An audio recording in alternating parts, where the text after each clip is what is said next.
My faith was materialism. ምድር ላይ እምነቴና ዋነኛ ዓላማዬ አድርጌ ያዝኩት ሀብትና ንብረትን ማከማቸት ላይ ነው። እኔም ሆንኩ ዙሪያዬ ያሉ ጓደኞቼ በሙሉ የምናምንበት አንድ ነገር አለ። ስለ አንድ ነገር ስናስብ የማንለካው ከሆነ፣ የማናየው ከሆነ፣ የማንቆጥረው፣ የማንዳስሰው ከሆነ ነገሩ ሕያው አይደለም ብለን እንደመድማለን። እኔም ተመልሼ በትዕቢት እኔ በምድር ላይ እስካለው ድረስ የመጨረሻ ላላደርገው የምችለው ነገር መጸለይ እንደሆነ እነግራቸው ነበር። እንዲሁም የትዕቢቴ ብዛት ከመጸለይ ይልቅ ከረጅሙ ኤፊል ታወር ላይ ተፈጥፍጬ በሞት ይሻለኛል ብዬ እናገራለሁ። እንዲሁም ከዛ ባለፈ የሚጸልዩ ሰዎች እንኳን ሞኝ ናቸው ብዬ ይናገር ነበር። ሁሉንም እንደ አንድ ሞኝ ነበር የምቆጥራቸው። በእርግጥ በሰዓቱ ወደ ሆስፒታል የገባሁት በከፍተኛ ጉዳት ነበር። አንጀቴ ላይ ቀዳዳ ነበር። ይህ ደግሞ እጅግ በጣም ከፍተኛ የሆነ ህመምን ያደርግብኝ ነበር። ጨጓራዬ የሚያመነጨው አሲድ በዛ ቀዳዳ ውስጥ እየወጣ የበለጠ ህመምን ይፈጥርብኝ ነበር። አስቡት፣ ያ ከጨጓራዬ ውስጥ የሚወጣው ጠንካራ አሲድ መልሶ ውስጤን ይበላው ነበር። ህመሙን ልቋቋመው አልቻልኩም። እንግዲህ ህመሙን ለመግለጽ ያክል አንድ ትኩስ ፍም እሳት ላይ ያለ ከሰልን አውጥታችሁ እንደ መጉረስ ነው። ታዲያ ወደ ድንገተኛ ክፍል እንደገባው 2 ሐኪሞች አዩኝና ወዲያውኑ ሰርጀሪ መደረግ እንደነበረብኝ ነው የነገሩኝ። ይህንን ሰርጀሪ በአስቸኳይ የማያደርጉት ከሆነና ፈቃድ የማያገኙ ከሆነ ግን በአንድ ሰዓት ውስጥ ልሞት እንደምችል አስጠነቀቁኝ። የዶክተሮቹ ምላሽ ትንሽ ያስደነግጥ ነበር። ምንም ሳላንገራግር ለሰርጀሪው ተስማማውና ወዲያውኑ ሰርጀሪ ለመደረግ ገባው። በሚያሳዝን ሁኔታ አጋጣሚ ሆኖ በሆስፒታል ውስጥ ከነበሩት 2 ዶክተሮች ውጪ ብዙም ዶክተር አልነበረም። ሰርጀሪ መስራት የሚችል አቅም የነበረው ዶክተርና የተሟላ ሐኪሞች አልነበሩትም። በዚህ ምክንያት ቀጠሮ ከተደረገልኝ ሰዓት የበለጠ መዘግየት ጀመረ። የሚያሳዝነው ነገር ሰርጀሪ ለመሰራት እንኳን አንስቴዥያ ወይም ማደንዘዣ አልተወጋውም ነበር። ብዙ ሰዎች ምናልባትም የሰጡ መድኃኒቶች በስተውብህ ሊሆን ይችላል ይህንን ራእይ ያየኸው ይሉኛል። ነገር ግን እኔ ለብዙ ደቂቃዎች ያክል ወቅተው አደንዝዘው ሰርጀሪ እንዲሰሩኝ ቀዶ ጥገና እንዲያደርጉልኝ ስማጸናቸው ነበር። ነገር ግን ያንን መስራት የሚችል ባለሙያ በሰዓቱ አልነበረም። አስታውሰዋለሁ። ተስፋ የቆረጥኩባት ቅጽበት ነበረች። ልክ ነርሷ እየተሯሯጠች መታ ፊቷ ላይ ተስፋ መቁረጥ እየታየ ምንም አይነት ዶክተር በሆስፒታል ውስጥ ማግኘት እንደማትችል ስትነግረኝ ያኔ ልሞት እንደሆነ እርግጠኛ መሆን ጀመርኩኝ። ወዲያውኑ ባለቤቴ ጋር እንዲደወልላት አደረግኩኝና እሷን ልጆቼንና እንዲሁም ደግሞ ጓደኞቼን እንደምወዳቸው እንድትነግርልኝ ነገርኳት። ያወጣችው እንባ መቼም ቢሆን አረሳም። ባለቤቴ ይህንን ስትሰማ ልሞት ጫፍ ላይ እንደደረስኩኝ ስታውቅ ስቅ ብላ አለቀሰች። ሰው እንደዚህ በዚህ ልክ ሲያለቅስ አይቼ አላውቅም። በህይወት ዘመኔ ሞት እንደዚህ ቀላል ይሆናል ብዬ በፍጹም አስቤ አላውቅም ነበር። አስታውሳለሁ፣ በቃ ሞት ልክ በበሬ አንኳክቶ እንደገባ ያክል ቅርብ ነበር። ወዲያውኑ ትንፋሼ መቆራረጥ ጀመረ።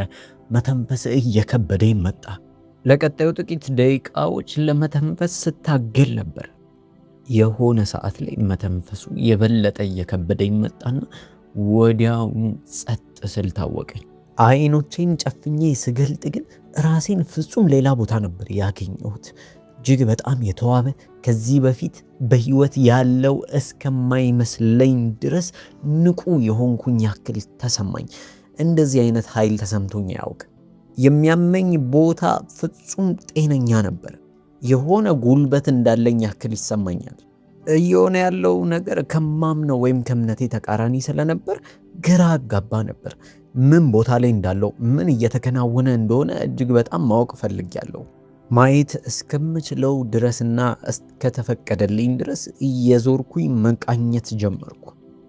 ከዚህ በኋላ ከአጠገቤ ባለቤቴና የሆነ ሰው አብረው ተኝተው ተመለከትኳቸው። ቀረብ ብዬ ለማየት ስሞክር ሁለቱም እስከ አንገታቸው ድረስ ተሸፍነው ጭንቅላታቸው በትንሹ ብቻ ይታይ ነበር። ቀረብ ብዬ የበለጠ ለመመልከት ስሞክር አብሯት የነበረው ሰው ልክ እንደኔ አይነት መልክና እንደኔ አይነት ቁመና ነበረው። ይሁን እንጂ በከፊል እኔ እንዳልሆንኩኝ እርግጠኛ ነበርኩ። በእርግጥ ሰውየው እኔን ይመስላል፣ ነገር ግን እኔ ራሴ ቆሜያለሁ። ስለዚህ ያ ሰው እኔ ሊሆን አይችልም ብዬ ነበር ያሰብኩት። እኔ ደግሞ የምንቀሳቀሰውና አብዛኛው የማስበው ነገር በምክንያታዊነት ነው። ስለዚህ እዚህ ጋር እኔ እያለሁ እንዴት ሌላ እኔን የሚመስል ሰው ሊኖር ይችላል ብዬ ነበር የማስበው። አስባችሁታል? እናንተ ቆማችሁ ከዛ ራሳችሁን የሚመስል ወይም እናንተን ራሱ የሚመስል ነገር ደግሞ በድጋሚ መመልከት በጣም ግራ ያጋባል። በአንድ በኩል እንዲሁም አበድኩ እንዴ ብዬ አስብ ነበር። በሌላ በኩል እኔ አይደለሁም እያልኩኝ ከራሴ ጋር እሟገታለሁ። በማየው ነገርና እርስ በእርስ በሚጣረሱት ሐሳቦቼ ምክንያት እጅግ በጣም እናደድ ነበር። ከዚህ በኋላ ዞርኩና ከባለቤቴ ጋር ለማውራት ሞከርኩኝ። ባለቤቴን ስመለከታት ጭንቅላቷን ዝቅ አድርጋ እያለቀሰች ነበር። ደግሞ መልሼ ልክ ላወራት ስሞክር ምንም አይነት መልስ አትሰጠኝም። ከዚህ በፊት እኔና ባለቤቴ በምንጣላ ወይም በምንጨቃጨቅ ጊዜ እኔን የምትቀጣኝ የነበረው ዝም በማለት ነው። የነበርኩበት ቦታ ሆስፒታል ይመስል ነበር። ልክ እኔ በተኛሁበት አልጋ በጎን በኩል ሌላ ታማሚ ነበር። ይህንንም ታማሚ አውቀዋለሁ። እዛ ሆስፒታል ከገባው በኋላ ጥቂትም ደቂቃ ቢሆን አውርተናል። ወዲያውኑ ወደሱ ሄጄ ላወራው ሞከርኩኝ። ልክ እንደ ቀድሞ ሁሉ እሱ ምንም አይነት መልስ አልሰጠኝም ነበር። ይህ ደግሞ የበለጠ እያናደደኝ መጣ። ከዚህ በኋላ ከነበርኩበት ክፍል ውጪ የሆኑ ሐኪም የሚለብሰውን ልብስ የለበሱ ሰዎች በትንሹ ድምፃቸው እየሰማ እየተንሾካሾኩ ያወሩ ነበር። እኔም ወደ እነሱ ሄድኩና እናንተ ከዶክተሮች መሃላችሁ? ምክንያቱም ዶክተር ያስፈልገኛል፣ ታምም ያለው አሁኑኑ ቀዶ ጥገና ሊደረግልኝ ይገባል ብዬ ነገሩ አስቸኳይና አንገብጋቢ እንደሆነ አስረድጃቸው እርዳታቸው እንደሚያስፈልገኝ ነገርኳቸው። እነርሱም ቀጠሉና ስላለሁበት ሁኔታ እንደሚያውቁ ደግሞም እንድከተላቸው ትዕዛዝን ሰጥተውኝ መሄድ ጀመሩ። እኔም ተከተልኳቸው። በእርግጥ ስከተላቸው ሐኪሞች ናቸው ብዬ ስላሰብኩኝ ምንም አይነት ጥርጣሬ ውስጤ አልነበረም።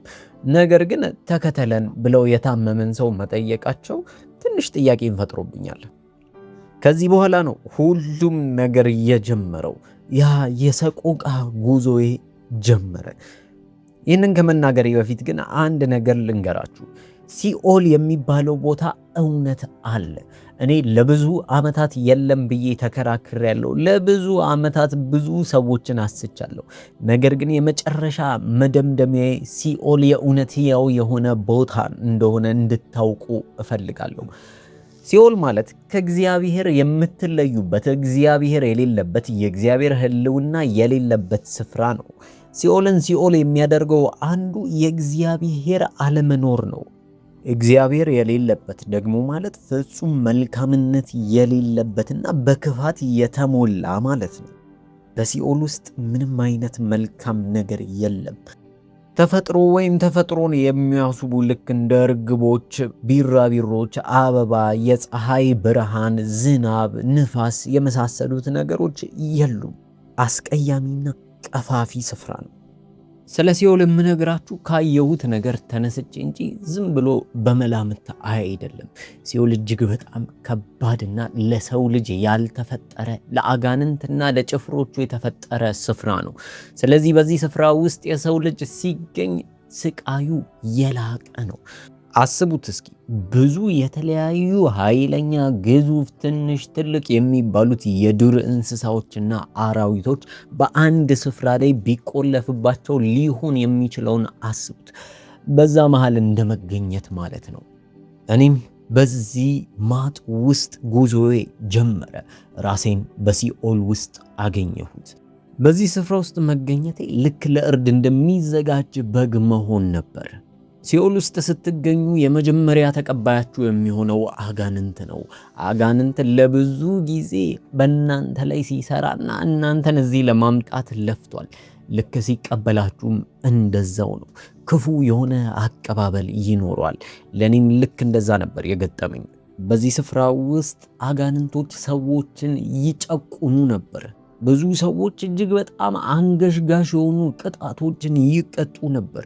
ነገር ግን አጋንንቶች በስጋችሁ ከሚጫወቱት በላይ ውስጣችሁ ይሞታል። ውስጣችሁ በተስፋ ማጣት፣ በፍርሃትና በጭንቀት ይሞላል። ከሁሉም በላይ እጅግ በጣም ያስገረመኝና ያስደነገጠኝ አንድ ነገር ነበር። ለምንድነው በዚህ ልክ የሚጠሉኝ? ለምንድነው በዚህ ልክ ሊያሰቃዩኝ የፈለጉት ብዬ አስባለሁ። ጥላቻቸው ገና እናንተን ሳይነኳችሁ ሲያዩዋችሁ፣ ሲመለከቷችሁ አይናቸው ላይ ያንጸባርቅ ነበር። ከምንም በላይ ልረዳው የከበደኝ ነገር ይህ ነበር። ነገሩን ግን ስመለከት አንድ ነገር ገባኝ። ይህ ስቃይና ይህ ሁኔታ እኔ ላይ ብቻ አልነበረም። በሲኦል ውስጥ ለሚገኙ የሰው ልጆች በሙሉ ይህ ዕጣ ፈንታቸው ይሆናል። አንድ ሁለት እያለ የተለያዩ ስቃዮች በእኔ ላይ ሲሆኑ አስተውል ነበር። በዚህ መሃል ነበር አንድ ድምፅ ወደ እኔ የመጣው። ዕድሜ ዘመኔን በሙሉ ስሰማው የነበረው ድምፅ በድንገት በድጋሚ ወደ እኔ በመንፈስ መስሎ መጣ። ለእግዚአብሔር ጸልይ የሚል ድምፅ ሰማው።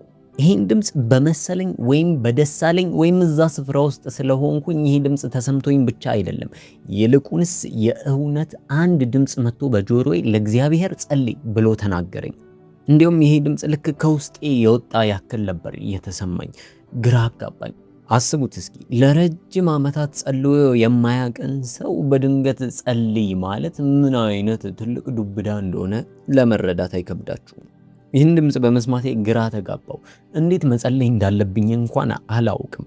ትንሽ ጨቅላ ልጅ ያለው የጸለይኩት ነበር የመጨረሻ ጸሎቴ። ከዛ በኋላ እንዴት መጸለይ እንዳለብኝ እንዴት እንደሚጸለይ ጭምር ራሱ ምንም ማቀው ነገር የለም። ይህን በማብሰለስልበት ጊዜ በድጋሚ አንድ ጠንካራ ድምፅ መጣና ለእግዚአብሔር ጸልይ ብሎ ዳግመኛ ተናገረኝ። እንደምንም ብዬ የጸሎት ቃል የሚመስል የተፈጠረ ወይም የማነበው ነገር ያለ ይመስል ነበር። አጸለያዬ ምንም አልቻልኩበትም ነበር። አስቡት እስኪ እናንተ በማታውቁት ቋንቋ የግድ አውሩ ስትባሉ። እንደዛ ነበር ለኔ የሆነው። መጸለይ እንዴት እንደሆነ ስለማላቅ ግራ ገባኝ። ለስሙ የተማረ የኮሌጅ ፕሮፌሰር የሚባል ማዕረግ ተሰጥቶኛል። ነገር ግን እንዴት መጸለይ እንደነበረብኝ እንኳን ምንም ኖሃው አልነበረኝ። ይባስ ብሎ ጸሎት ማለት ልጅ እያለን የምንሸመድደው ነገር ነበር የሚመስለኝ። ታዲያ በዚህ ሐሳብ ድብድብ መሃል አንድ ነገር ባፌ ባንደበቴ ተናገርኩ። እግዚአብሔር እረኛዬ ነው አልኩኝ። ይህንን ገና በማውጣቴ ውስጤ ፍንድቅ አለ። ከብዙ ሐሳብ በኋላ ጸሎት የሚመስል ነገር አወጣው ብዬ ተደሰቱ። ነገር ግን ይህንን በመናገሬ ዙሪያዬ የነበሩ አጋንንቶች አልወደዱትም ነበር። ወዲያውኑ በጨለማ ውስጥ ትንሽዬ ስንጣቂ ያላት ብርሃን እንዳለ ያክል ሐሳብና ትኩረት ወሰድኩኝ። በክፉ ዓይን ያዩኝ ጀመረ። ያሰቃዩኝ የነበሩት አጋንንቶች የበለጠ ስጋዬን ይፈልጉት ጀመረ። ከዛ እንዲህ ተባልኩ፣ ቅድም እያደረግን ከምናረግህ እጅግ በጣም ጥቂቱ ነው፣ ለህመም ተዘጋጅ አሉኝ። በገዛ እጄ ስቃዬን አበዛው። ያቺ አንድ ትንሽና እጅግ በጣም ቀላል የምትመስል ጸሎት ሕይወቴን ልታመሰቃቅል መሰለችኝ። እንደምንም ያለኝን ሐሳብና አቅብ ሰብስቤ ሌላ ጸሎቶችን ለመጸለይ መሞከርና መጣጣር ጀመርኩኝ። በሰማያት ያለው አባታችን ሆይ እያልኩኝ ይህንን ጸሎት እየቆራረጥኩና እየገመስኩ መጸለይ ጀመርኩ። ነገር ግን ጸሎት የሚመስሉ ቃላቶችንና የመጽሐፍ ቅዱስ ጥቅሶችን ባወጣው ቁጥር እነዚህ አጋንንቶች የበለጠ ይናደዱና የበለጠ ይቆጡ ነበር። ከነዚህ አጋንንቶች ጋር ምንም ያክል በስጋ መታገል የማይሆን ነው። ምክንያቱም እጅግ በጣም ጠንካራ ይሄ ነው የማይባል አቅም አላቸው። አሁን ግን እነሱ የማይወዱትን አንድ ነገር አወቅኩኝ። እሱም ጸሎት ነው። የበለጠ ጸሎት የሚመስለኝን ነገሮች በሙሉ ባወጣው ቁጥር አስቆጣቸውና እናድዳቸው ነበር። እነሱም መዛታቸውን አያቆሙም። ልክ የተራበ አውሬ ምግቡን ሲያይ እንደሚሆነው ነበር የሚሆኑት። እጅግ በጣም ያስፈራና ለማየት እንኳን ይሰቀጥጥ ነበር። በአይናቸው ብቻ ይበሉኝ ነበር። ከዚህ በኋላ አንድ ነገር ማስተዋል ጀመርኩኝ። እነዚህ አጋንንቶች በጸለይኩኝ ቁጥርና በተናገርኩኝ ከአንደበቴ ቃል በወጣ ቁጥር ይሸሹኛል፣ ግን የበለጠ ይዝቱብኝ ነበር። ነገር ግን ለእኔ በዛ ሰዓት ኃይል ሆኖኝ የነበረው ከአንደበቴ የሚወጣው ጸሎት ነበር። እኔም ዝም ብዬ ደጋግሜ ጸሎቴን እጸልይ ነበር። ያንኑ ጸሎት ደጋግሜ እጸልያለሁ፣ ምክንያቱም የማውቀው እሱም ብቻ ነበር። ከዚህ በኋላ ከአካባቢ ሲሸሹ ይሰማኝ ነበር። የነበርኩበት አካባቢ ድቅድቅ የሆነ ጨለማ ስለነበር በእርግጥ በዓይኖቼ ማየት አልችልም። ነገር ግን ድምፃቸው ቀስ በቀስ ሲጠፋ ይሰማኝ ነበር። የፈለገ ይሁን እንጂ እንደሸሹኝ እንጂ እንዳልጠፉ ወይም እንዳልሄዱ አውቃለሁ። ከዚህ በኋላ ህይወቴን ወደ ኋላ እየተመለከትኩኝ ማሰብ ጀመርኩኝ። ህይወቴን በሙሉ ስኖር ራስ ወዳድ ሰው ሆኜ ነበር የኖርኩት። በዛ ስፍራ ውስጥ በብቸኝነቱ ውስጥ ሆኜ በምድር ላይ ስላሳለፍኳቸው ጊዜያቶች ማሰብና ማሰላሰል ጀመርኩኝ። ምን አይነት ህይወት እኖር እንደነበርና እንዴት እግዚአብሔርን የማያስከብር ህይወት ውስጥ እንደነበርኩኝ፣ ለቤተሰቦቼ ለሚስቴና ለልጆቼ ጭምር ምንም የማልረባና የማልጠቅም ራስ ወዳድ ሰው ሆኜባቸው እንደነበር ማገናዘብ ጀመርኩ። ስለ ራሴ እያሰብኩኝ በመጣው ቁጥር እጅግ በጣም ማዘን ጀመርኩ። በዛ ስፍራ ውስጥ በጭንቀት ማዕበል ውስጥ እየታወቅኩ ነበርኩ። ከዚህ በኋላ አንድ ነገር ወደ ውስጤ መጣ። ድሮ ልጅ ያለው ማታ ማታ ስፈራና ብቸኝነት ሲሰማኝ ሁል ጊዜ ኢየሱስ ይወደኛል፣ አዎ ኢየሱስ ይወደኛል የሚል መዝሙር እየዘመርኩኝ እተኛ ነበር። በዛ ጊዜ ወዲያውኑ ያ የሚያስፈራራኝ ነገር ልቅቅ አድርጎኝ ራሴን የማገኘው ጠዋት ላይ በማለዳ ነቅቼ ነው። ታዲያ በዚህ ጊዜ አንድ ሐሳብ መጣልኝ። ለምን ይህንን መዝሙር አልዘምርም አልኩኝ። በቃ በሰዓቱ እንደዛ ያልኩት ምናልባት ቅዠት ላይ ከሆንኩኝ ብዬ አስቤ ነው። ምክንያቱም እንደዚህ ያለ ሁኔታ አጋጥሞኝ አያውቅም ነበር። ነገር ግን በአንድ በኩል ጭንቅላቴ አንተ እኮ ልጅ አይደለህም፣ ያ ልጅ ስለነበርክ ምንም ስለማታውቅ ራስን እየሸወድክ ነው ይለኛል። በሌላ በኩል ደግሞ ለምን ኢየሱስ ስላንተ ያስባል? ላለፉት ብዙ ዓመታት ሰዎችን ስታስትና ሰዎችን ወደማይሆን መንገድ ስትመራ ቆይተሃል።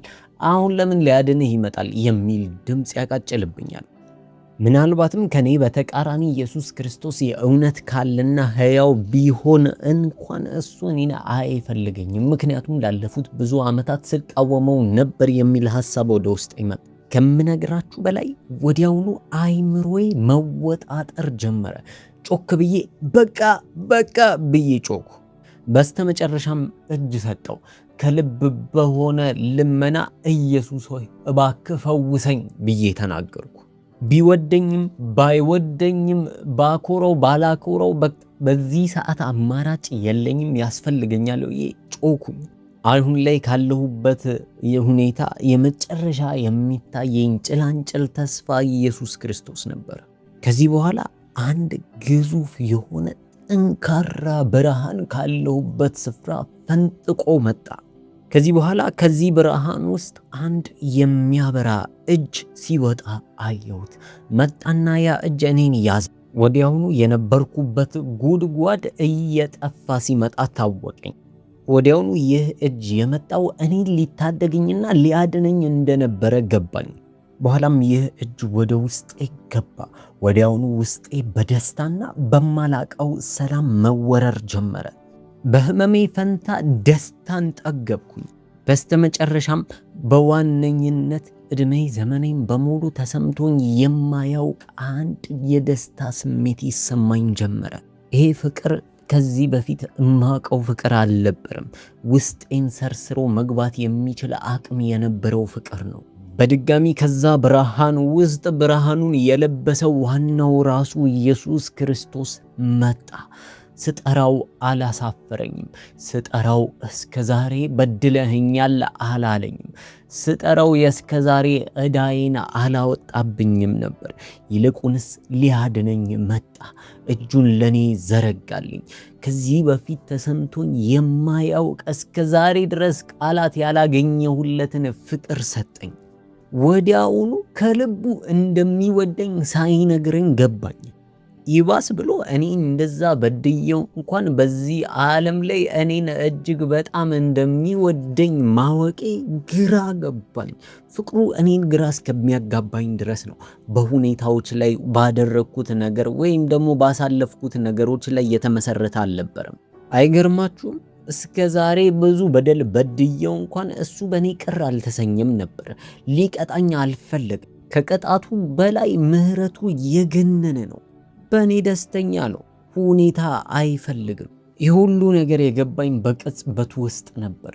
ወዲያውኑ እምባዬን እያወጣሁ አለቅሳለሁ። እሱም ልክ እንደ አባት በስስት አቀፈኝ።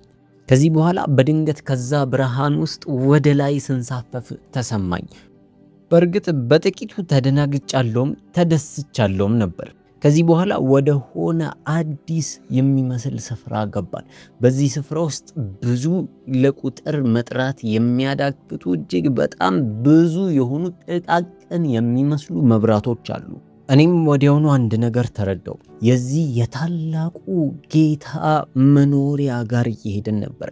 ለሰው ልጆች ያዘጋጀው ስፍራ እየሄድን ነበር። በብርሃን የተሞላው ቦታ ጋር እየሄድን ነበር። ከዚህ በኋላ አንድ ነገር ተረዳው።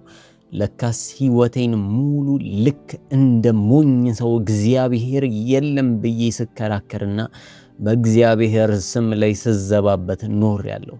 ምን ያህል ሞኝ ሆኜ ምድር ላይ እንዳሳለፍኩኝ መረዳት ጀመርኩ። በኋላም ወደዚህ ስፍራ መሆን እንደማይገባኝና ይህ ስፍራ ለኔ እንዳልሆነ ማሰብ ጀመርኩ። ምክንያቱም ይህንን ስፍራ እንድወርስ ምንም የሚገባኝን ነገር አድርጌ አላውቅም። ከዚህ በኋላ ለመጀመሪያ ጊዜ ኢየሱስ እንዲህ ሲል ተናገረኝ። ይህ ስፍራ ላንተ ያዘጋጀሁት ቦታ ነው አለኝ። እኔም የማስበውን ነገር ስላወቀብኝ እጅግ ተገረምኩኝ። በአፌ በአንደበቴ ምንም ነገር ሳላወጣ እንዲህ አልኩኝ። እንዴት የማስበውን ነገር እየሰማህ ነው ማለት ነው ስል ሳቃልና አዎ እስከ ዛሬ ድረስ በአይምሮ የተመላለሱትን ሐሳቦች በሙሉ እሰማለሁ አለኝ። ትንሽ አፍረት ተሰማኝ። ምክንያቱም እሱ እንዲያቅም አልፈልጋቸው ሐሳቦች በጭንቅላቴ ውስጥ በምድር ላይ ያለው ብዙ ጊዜ ተመላልሰዋል። የእግዚአብሔርን መልካምነት እንዲህ ነው ብዬ ነግሬ ልጨርስላችሁ አልችልም። እግዚአብሔር እጅግ በጣም መልካም፣ ደግና ሩህሩህ የሆነ አባት ነው። ዛሬ ከሃዋርድ ታሪክ ብዙ ልንማር እንችላለን። በዚህ ምስክርነት አንድን ታላቅ መለኮታዊ እውነት በነፍሳችን ላይ እናትማለን። በራሳችን ጥበብም ሆነ ዕውቀት ምድራዊ ስኬትም ቢሆን ብንመካ፣ የቱንም ያህል ብንርቅ ወይም ደግሞ በኃጢአትና በተስፋ መቁረጥ ጥልቅ ጨለማ ውስጥ ብንወድቅ እንኳን ኢየሱስ ክርስቶስ እኛን ለማዳን የማይደርስበት ምንም አይነት ስምጥ የለም። የሃዋርድን ነፍስ ከጥፋት ጉድጓድ ውስጥ የነጠቃት ምድራዊ ዕውቀቱ ወይም የተሸለማቸው የዓለም ማዕረጎች አልነበሩም። ይልቁንም በንጹሕ ተስፋ መቁረጥ ውስጥ ሆኖ ካለው ደካማ እምነት ቅንጣት የተነሳ የጮኸች አንዲት ስም ናት። ኢየሱስ ሆይ እባክህ አድነኝ የሚለው ጩኸት። ያ ስም ብቻ ነው ጨለማውን ሰንጥቆ መከራውን ወደ ክብር፣ ስቃዩንም ሰማያዊ ደስታ የቀየረው። ዛሬ ለእናንተ አንድ መልእክት አለን። የትኛውም ጨለማ ውስጥ ብትሆኑ፣ የትኛውም ድብርት ውስጥ ወይም ደግሞ ሐዘን ውስጥ ብትሆኑ ኢየሱስ ክርስቶስ የማይፈታው ችግር በዚህ ምድር ላይ የለም። ዛሬም ይፈልጋችኋል። ዛሬም ካላችሁበት ሁኔታ ሊያላቅቃችሁ ይወዳል። ኢየሱስ ክርስቶስ ኃጢአትን አይወድም እንጂ እናንተን ይወዳችኋል። ወደ ኢየሱስ ተመለሱ። ምናልባት እናንተም ተመሳሳይ ምስክርነት ካላችሁ ደውላችሁ አናግሩን። በኮሜንት ሴክሽንም ላይ ጻፉልን። ስላዳመጣችሁ እናመሰግናለን። ተባረኩ።